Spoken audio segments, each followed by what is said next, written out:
way more sensitive than you think. And I want to talk about it because I don't think people understand just how sensitive the brain is. So you find yourself being unable to think straight, or you feel like you have brain fog, right? Like you feel all kinds of ways about how you're functioning, but you don't understand all the things that go into decision making. So for example, I'll ask people about what do you think makes it harder for you to make decisions, and they say like, well, I don't sit to focus enough, or I don't take all the information into consideration.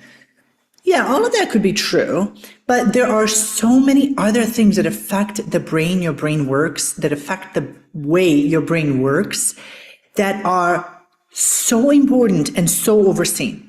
And I want to get into that today to help you understand just how crucial it is that you give it the right input. You know, people talk about karma when someone does us wrong. They're like, oh, karma's going to get them. Karma means input-output. If you do good, you get good back. We know that. But it's the same with what we're giving our brain, okay? It's the same. If we give certain input, we're going to get certain output, and that output is important. The problem is it's not as tangible. So you don't really understand how energy is used by the brain. You don't really understand how your glucose just affected that decision that you made, or the inability to make a decision. So let's get into that. Your brain uses 20% of your body's energy, okay? Your brain is about 2% body weight, but it uses about 20% of your energy at rest. That is at rest. That means your brain is incredibly demanding. And it notices very quickly when resources are limited, when you skip meals, when you eat a lot of carbs or refined carbs, when you're even slightly dehydrated, when your sleep is not a 10. These things don't just make your body tired, they change the way your brain operates. Because performance isn't just psychological, it's biological. So let's talk about every one of these. Glucose, you hear a lot about carbs, right? And it's not the enemy, it's not the bad guy, but unstable glucose is a really bad guy, okay? Your brain cannot store much energy. So it depends on having a steady supply. So when blood sugar spikes happen rapidly, up, down, insulin follows, up, down, trying to regulate that blood sugar. Then your blood sugar drops. So there's a lot of ups and downs going on in the body. And now your brain has less available fuel. Why? Well, glucose, your brain is extremely sensitive to glucose. So here's what happens. It's harder to concentrate. You have crazy cravings. You have brain fog. You have irritability. Everybody knows what it means to be hangry. And you also make impulsive decisions. And oftentimes people will label this as lack of discipline. Well, sometimes it's just unstable fuel that you've been giving it. Okay? The next thing I want to talk about is hydration or dehydration. Your brain notices dehydration way before you do. Studies have shown that losing as little as 1 to 2% of body water can completely impair the attention, working memory, reaction time, mood. The list goes on and on. Okay? So you don't even have to feel thirsty for this to happen, by the way. Your performance has already been declining by the time you even notice. And this is remarkably small psychological change with huge measurable effects. So drink up that water. Ideally, pay attention to what kind of water you drink. You want mineral water, okay? Let's talk about temperature, another thing that affects the brain. Your brain literally changes with temperature. You know how hard it is to think in a very stuffy room? Like you just want to open windows, you want to get fresh air? Higher temperatures actually increased the effort and reduce the attention. Okay? This is why it's not that your office is just uncomfortable. It's actually affecting your cognition. So your brain is very sensitive to temperature. Studies have shown, and this is very individual. Studies have shown that the general temperature of 67 Fahrenheit is the perfect study or work condition. However, for women, especially for women over 40, this can be different. This is why I don't want you to be stuck on a number that the studies show, rather than paying attention to how you're thinking and feeling, okay? Next, I want to talk about the light, because the light tells your brain what time it is. And based on the time, it has certain things to be done. So morning light isn't about like, oh, we're doing the new trendy thing, the good vibes. It hits specialized cells in your retina. This is how specific your body is. These signals, they bring the message to your brain to turn on the master clock, okay? This master clock starts timing, and then your body times cortisol based on it, melatonin release based on it. It gives you alertness based on it. It adjusts your body temperature based on that.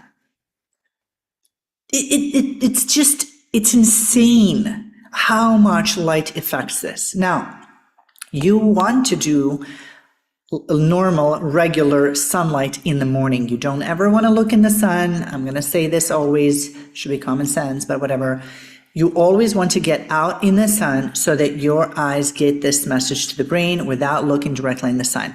And this is also why starting in the afternoon, like even 11, 12, you want to start slowly tapering off the LED light, okay?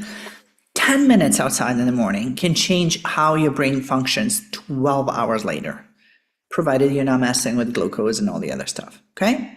Next thing I want to mention is how much your energy burns, how much your brain burns energy when you're making decisions, okay? Decision fatigue isn't just that you ran out of willpower for the day. It's not like you have this certain number of willpower for the day and you just ran out of it. It's the prefrontal cortex that has this limited capacity to control, for executive control. This is the cost of a decision.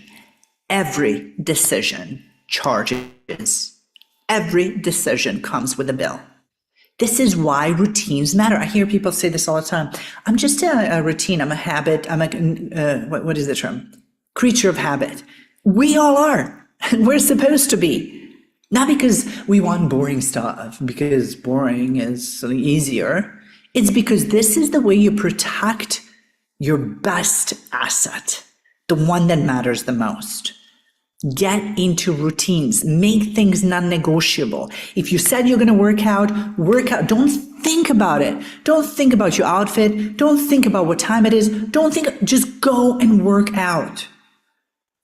It's that negotiation. Oh, should I not? Oh, I don't know how I feel today. I don't really have a cute, just do it. Make things non-negotiable for yourself.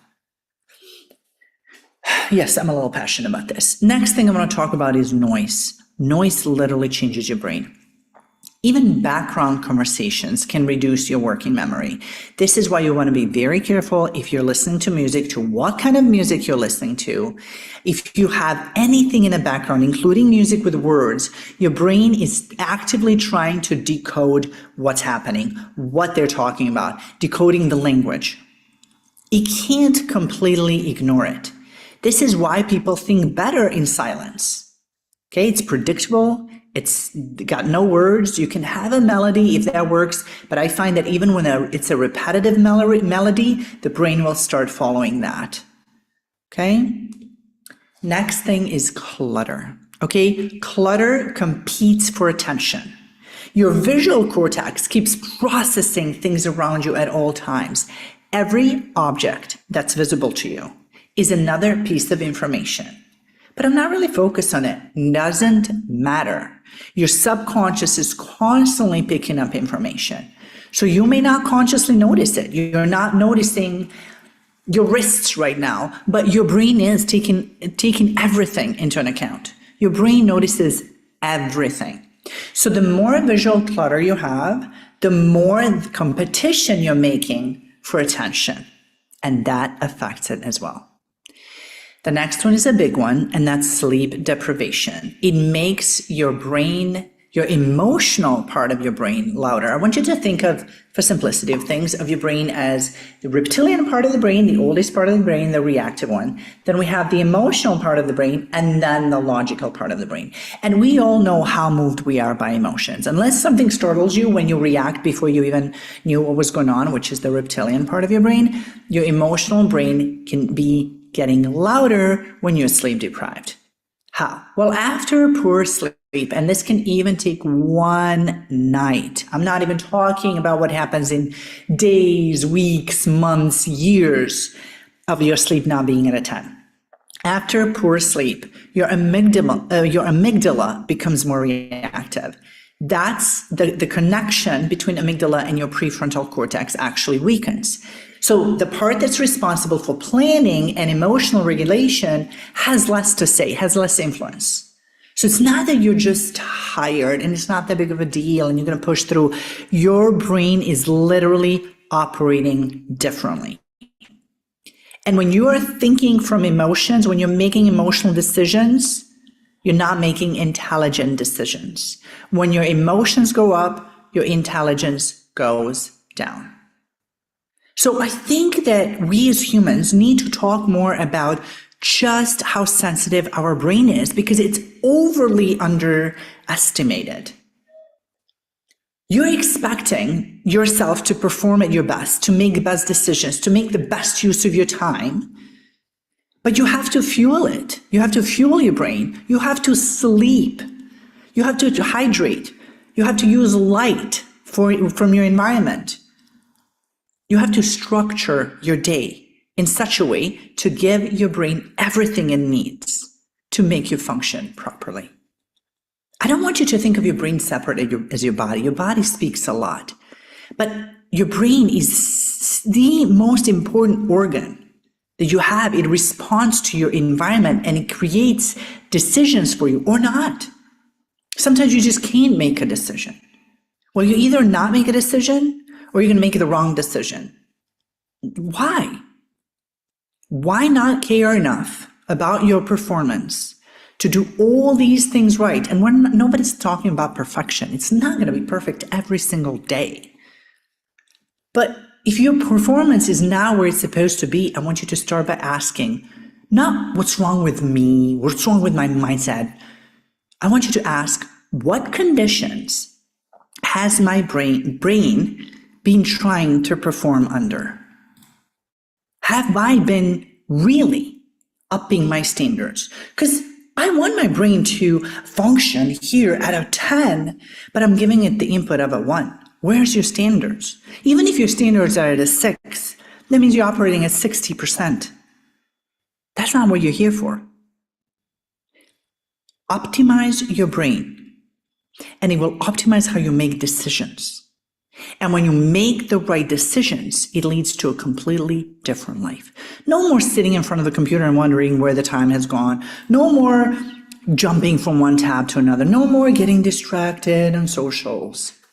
Get things done, make them non-negotiable, give your brain and your body fuel, and that will make you perform at a level that maybe you haven't had yet. Anyway, I hope you enjoyed this. I will be showing up here weekly to offer more tips on performance. If you'd like to follow me, make sure to do so. If you have any questions, leave them in the comments or DM me, and I'll see you